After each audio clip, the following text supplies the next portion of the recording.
yoga, no walking, jogging. Do you ask your patients to do the same along with your medicines? मेरे कई मरीज तो नाराज हो जाते हैं कि डॉक्टर साहब दवाई के अलावा ये सब भी इतना फोकस करते हैं।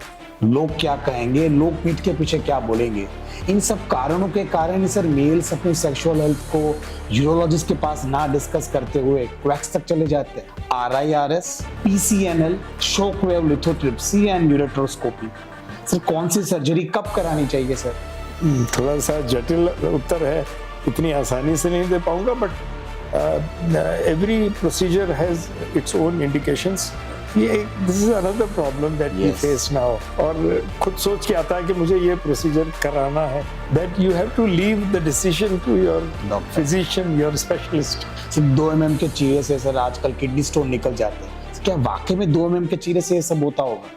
देखिए, मेरी क्लिनिक में तो एक पोस्टर भी लगा हुआ है 2 mm के चीरे वाला। वेपर से सर आजकल नो प्रोस्टेट की साइज कम की जा रही है। सर ये हमारे देश में कब आएगा सर, वेपर से प्रोस्टेट का सर्जरी? आ गया है already, it's already there in our हम कर रहे हैं।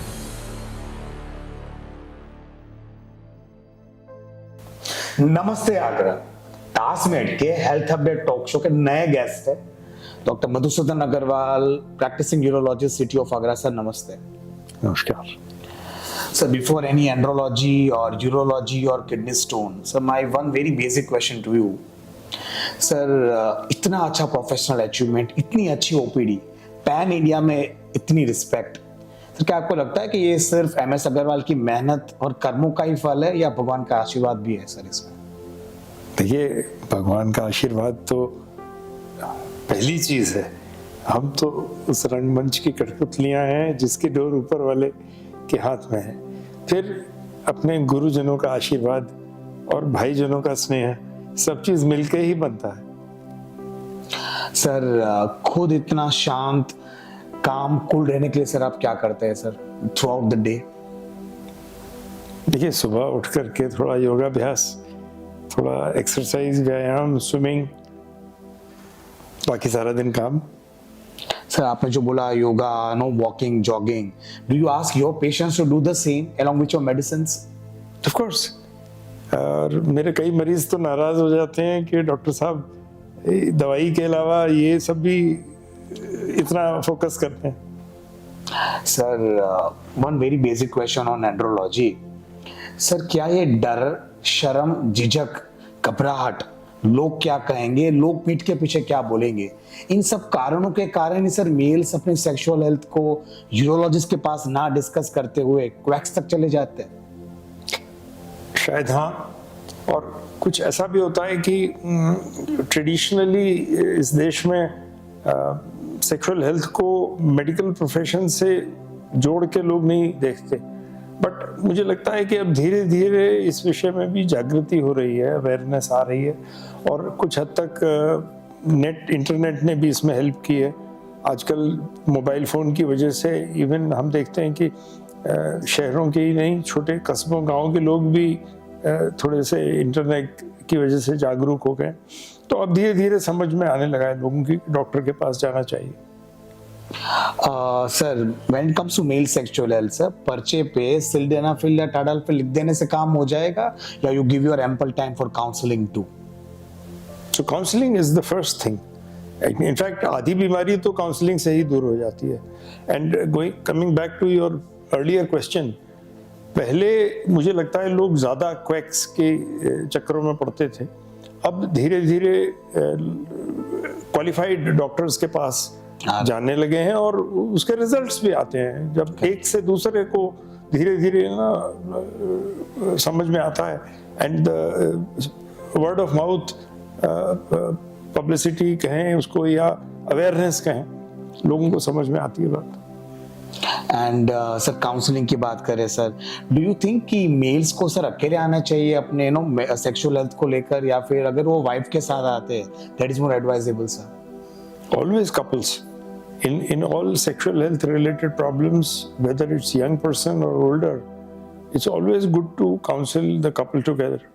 Or another thing, it is a good sign कि हम देखते हैं कि अभी the ladies are more forthcoming. Yeah. पहले जो झिझक थी अब वो कुछ कम हो गई है, तो it is good to consult in presence of the couple, because then you can understand their problem better and you can counsel them better. सही बात है sir. When it comes to kidney stone sir, मैंने तो Google पर से ये कुछ 3-4 शब्द समझे थे, RIRS, PCNL, shock wave lithotripsy and यूरेट्रोस्कोपी।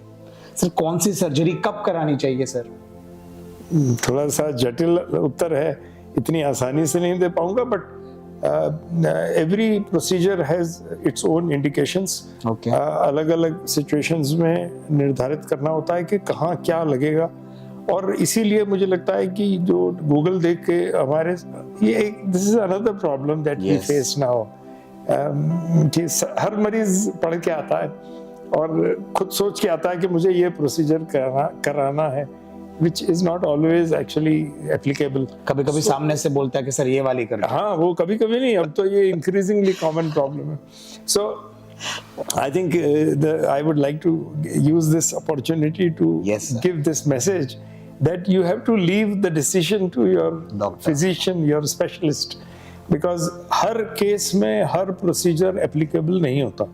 तो ये आपने जो 3-4 नाम लिए बिल्कुल ठीक कहा, ये सारे operations ESWL, PCNL, RARS or ureteroscopy, which is called URS, each one of them has its own place in given situation. कहाँ पर क्या applicable होगा वो निर्णय एक स्पेशलिस्ट ही कर सकता है। सही। And it does not only depend on the stone, it also depends on the clinical situation, the patient, the condition of the kidney, the many other factors. सही बात है सर। फैंसी तो बहुत लगता है सर, नो न्यूज़पेपर में, Google में पढ़ लेना, सिर्फ 2 mm के चीरे से सर आजकल किडनी स्टोन निकल जाते हैं। क्या वाकई में 2 mm के चीरे से ये सब होता होगा? देखिए, मेरी क्लिनिक में तो एक पोस्टर भी लगा हुआ है 2 mm के चीरे वाला। हमने बहुत साल पहले ये मिनिमली इन्वेसिव टेक्नोलॉजी शुरू की थी, and we been running training programmes for people for urologists, from doctors from all over the country, and even international trainees come to us.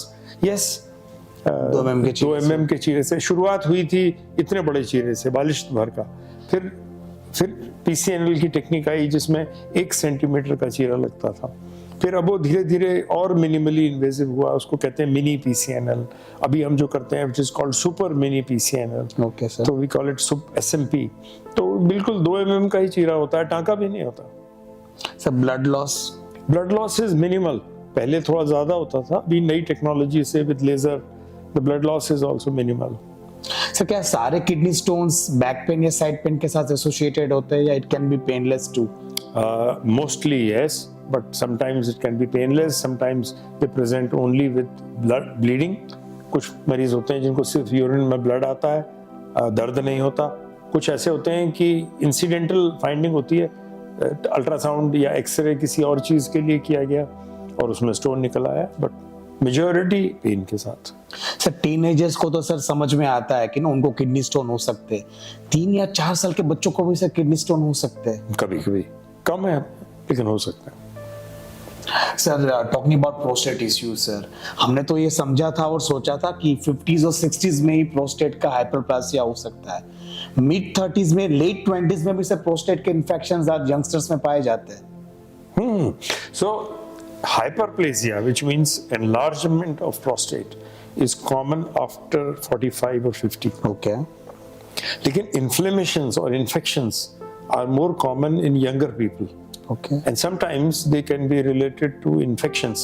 तो urinary infection होता है, UTI, उससे related prostatic infection भी होता है। सही बात। ये younger लोगों में ज़्यादा common होता है। Okay. So youngsters में सर कैसे ये सब दिक्कतें आती होगी सर, इन्फेक्शन और inflammation of prostate? Sometimes it's sexually transmitted. Okay. Sometimes it's because of dehydration. Okay. Sometimes it's infection from outside using unhygienic toilet conditions. सही बात है सर। बाहर से इन्फेक्शन लगता है। सर ओवर एक्टिव ब्लैडर की बात करें, sir can over active bladder be because of stress?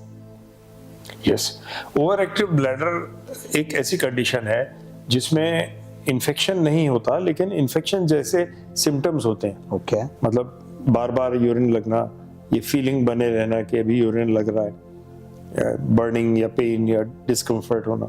So this can be because of very sensitive nerves, and ये स्ट्रेस की वजह से भी हो सकता है। सही बात है sir. Talking about no undescended testicles, माँ बाप को सर कब तक वेट करना चाहिए कि मतलब टेस्टिस अगर डिसेंड नहीं हुई है, कितने महीने तक वेट करें आपके तक आने से पहले? देखिए, ऐसा सोचते हैं कि 6 माह या हद से हद 1 वर्ष तक इट्स ओके। इंतजार किया जा सकता है। पहले 1 साल की डेडलाइन होती थी, अभी कहते हैं 6 महीने के आगे भी वेट करने से फायदा नहीं है। पहले कहते थे कि 3-4 साल 5 साल तक वेट करना चाहिए ऑपरेशन के लिए, अभी हम लोगों की रिकमेंडेशन है कि जल्दी ऑपरेशन करना चाहिए। तो 1 साल की उम्र में भी 1.5 साल की उम्र में भी ऑपरेशन कर देना चाहिए, क्योंकि जितना देर करते हैं अनडिसेंडेड टेस्टिस में, उतना टेस्टिस को डैमेज होता जाता है। अभी आपने कहा तो प्लीज। चांस की बात है, मेरे पास आज ही एक अडल्ट आया 26 साल की उम्र, और उसको अनडिसेंडेड टेस्टिस है, शादी होने जा रही है, अभी उसको समझ आया है कि मेरे को इसको कुछ ट्रीटमेंट कराना है। Now that should not happen. सही बात है। ये बीमारी, ये चीज ऐसी है कि पता तो पहले से है, आपको दिख रहा है कि एक ही टेस्टिस है, एक नहीं है, जगह में नहीं है, तो उसका जल्दी बचपन में ही इलाज होना चाहिए। सर मानो कि sometimes because of not awareness, sometimes because of economical condition या जागरूकता ही नहीं है और 4-5 साल चले जाते हैं, तो क्या ये छोटे बच्चे में से कैंसर होने के चांसेस है बिकॉज ऑफ एसेंडेड टेस्टिकल्स? नहीं, अनडिसेंडेड टेस्टिस में कैंसर होने का चांस नॉर्मल से 5 गुना ज्यादा होता है, कहते हैं। कुछ स्टडीज कहती हैं और भी ज्यादा होता है, बट वो तब होगा जब if it is left untreated for a long time, बचपन में नहीं। ओके, तो छोटेपन में ऑपरेशन कर ही देना चाहिए। सही बात है sir. Talking about phimosis and hardening of the skin no in and around your penis area, sir क्या वो अगर अनिवार्य है फिमोसिस, तो क्या डरने की जरूरत है sir? So phimosis is a condition where the skin of prepuce cannot be retracted. Okay. मतलब आगे की स्किन को पीछे नहीं लाया जा सकता, और उसकी वजह से it cannot be cleaned and it leads to infection. तो phimosis का तो इलाज होना ही चाहिए, और इसका एक बहुत सिंपल ऑपरेशन होता है। और अभी वो और भी सिंप्लीफाई हो गया है, क्योंकि अभी हम बिना स्टिचेस के उसको एक तरह का जिसको कहते हैं स्टेपलर या ZSR सर्कमसिशन करते हैं, विच इज वेरी सिंपल। मतलब एक ऑर्डिनरी साधारण सर्कमसिशन में तो टाँके आते हैं, करने में भी समय लगता है, और ये जो स्टेपलर या ZSR सर्कमसिशन है, ये मुश्किल से 5 मिनट का प्रोसीजर है, कोई टाँके नहीं आते हैं, और मरीज 15 मिनट 20 मिनट में घर चला जाता है। सही बात है। तो it is very safe, and कोई कारण नहीं है कि इसको टाला जाए या इससे डरा जाए। सही बात है सर। सर मेरा गुजराती होने का गर्व, मेरा भारतीय होने का गर्व पिछले साल सर बहुत बढ़ गया जब मोदी साहब ने सर व्हाइट हाउस में जाकर ये ऐलान किया, बहुत जल्द India is going to be world's 3rd big economy. Sir हमारा देश सर विकसित हो रहा है सर, धीरे धीरे हम आगे बढ़ रहे हैं sir. It's a proud moment for every Indian that no हम इंडिया में है।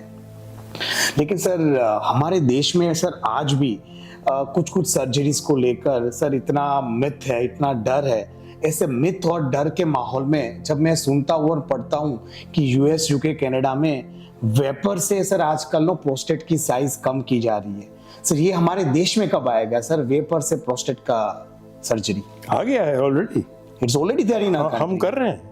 ओके, तो it is called water vapour therapy और रिज्यूम। ओके, और इसमें बिना ऑपरेशन के दूरबीन के द्वारा होता है, ऑपरेशन थिएटर में होता है, लेकिन ऑपरेशन नहीं होता। वेपर, वाटर वेपर्स प्रोस्टेट में इंजेक्ट करते हैं अंडर हाई प्रेशर, और प्रोस्टेट उसके बाद में श्रिंक हो जाता है। तो इस वाटर वेपर थेरेपी का सबसे बड़ा फायदा यह है कि जो मरीज ऑपरेशन के लिए फिट नहीं है, हार्ट पेशेंट है, या जो पेशेंट मेडिकल रीजन से अनफिट है, या जो रिस्क नहीं लेना चाहता, उसमें ये बहुत इफेक्टिव है। It already started in our country. We are already doing it. ठीक है sir. In fact, we did one case only 2 days back, and उसके पहले लास्ट मंथ हमने जो केसेस किए, उनमें से कुछ ऐसे पेशेंट थे जो हार्ट जिनका 20% फंक्शन कर रहा था, ओके, एंड कई महीने से उनको पेशाब की नली कैथेटर लगा हुआ था, ऑपरेशन हो नहीं सकता था, and they were miserable. Okay, and after the procedure, after water vapour therapy, catheter निकल गया आराम से, they are happy, passing urine, तो सही मायनों में sir even in health care हमारा देश सर मोदी साहब का देश विकसित हो रहा है इसमें कोई शक नहीं। Sir human emotions are connected in your field sir erectile dysfunction है या प्रीमेच्योर इजैक्यूलेशन है sir human behaviour human emotions are connected sir ये ह्यूमन इमोशंस कनेक्टेड है sir do you feel that आपकी फील्ड में यूरोलॉजी में listening support and counselling is also more important when it comes to a cardio और डायबिटो मेरे ख्याल से not only in our every medical field, since humans are involved and there is a one-to-one interaction, so counseling and support is always required. But yes, हमारी speciality में विशेष रूप से जैसा आपने कहा बहुत ज़रूरत है और काउंसलिंग की आवश्यकता तो होती ही है। पेशेंट को कंसल्टेशन में अगर सर्जरी होनी है तो before and after surgery counseling is important. counseling is very important. Sir, couple of questions to the person, Sir Madhusudan Agarwal, not to doctor anymore. Sir, the person MS Agarwal likes to read Bhagavad Gita. मैंने भगवत गीता पूरी पढ़ी है और मुझे सबसे अच्छा लगा उसका सार कि निष्काम कर्म 2 शब्दों में भगवत गीता का सारांश कहा जा सकता है, तो वही फॉलो करता हूँ। Sir, listening to good motivational spiritual speakers, Sister Shivani हो गया या गौर गोपाल दास हो गया, सदगुरु हो गया, do you like listening to them, sir, in your free time? Shivani is my favourite. मैंने बहुत सारी चीजें शिवानी से फॉलो की हैं। Sir, we respect you as a doctor. Sir, doctor के आपके बारे में बहुत सुना था, आज the person मधुसूदन अग्रवाल को जानकर और अच्छा लगा sir. We respect you a lot. Thank you so much, sir. Thank you so very much. Thank you so much. Thank you. नमस्कार।